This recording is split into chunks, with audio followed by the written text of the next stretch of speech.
Assalamualaikum warahmatullahi wabarakatuh. Saya Aniresa Nuryaningsih dengan NPM 1006011119055, Prodi Statistika, Fakultas Matematika dan Ilmu Pengetahuan Alam, Universitas Islam Bandung.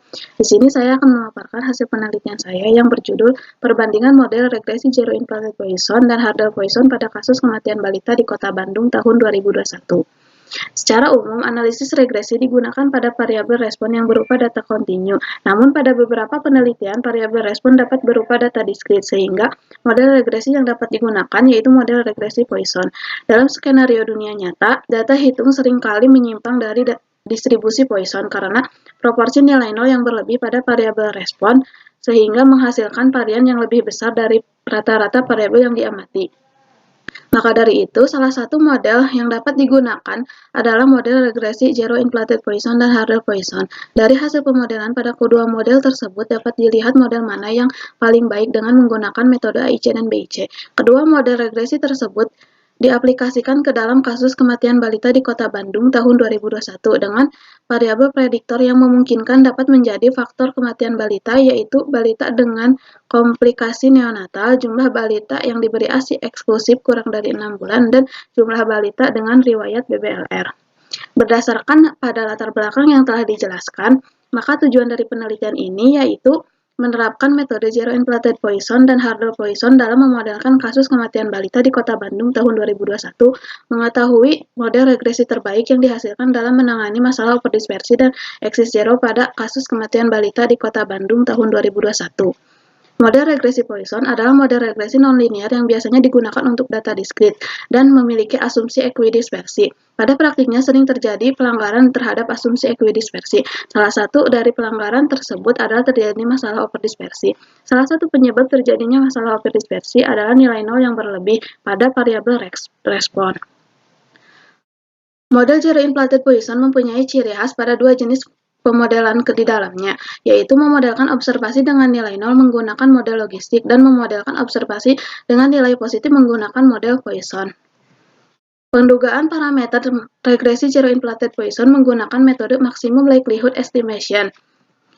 Selain model Zero-Inflated Poisson, model Hurdle Poisson dapat mengatasi permasalahan eksis zero, yaitu dengan membagi dua model ke dalam dua bagian, yaitu pada model biner yang memiliki nilai nol yang akan ditaksir dengan model logit, dan untuk model yang datanya bernilai positif akan ditaksir dengan model truncated Poisson.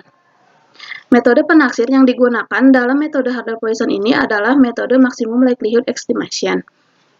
Pemilihan model terbaik salah satunya dapat dilakukan dengan menggunakan metode AIC dan BIC, yang mana nilai AIC dan BIC yang lebih kecil atau mendekati nol menunjukkan kecocokan model yang lebih baik.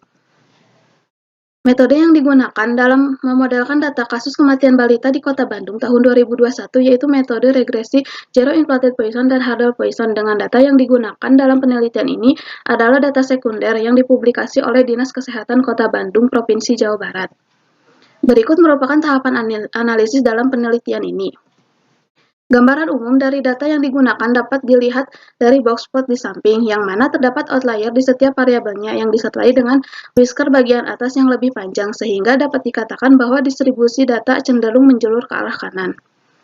Berdasarkan hasil pengujian overdispersi dan eksis zero pada jumlah kematian balita di Kota Bandung tahun 2021, diperoleh bahwa data jumlah kematian balita di Kota Bandung tahun 2021 mengalami overdispersi dan terjadi eksis zero pada peubah respon. Pemodelan Zero-Inflated Poisson. Berdasarkan hasil pengujian secara simultan diperoleh bahwa ketiga variabel prediktor berpengaruh secara signifikan. Akan tetapi dari hasil pengujian secara parsial dapat dilihat bahwa tidak ada satupun parameter regresi yang signifikan.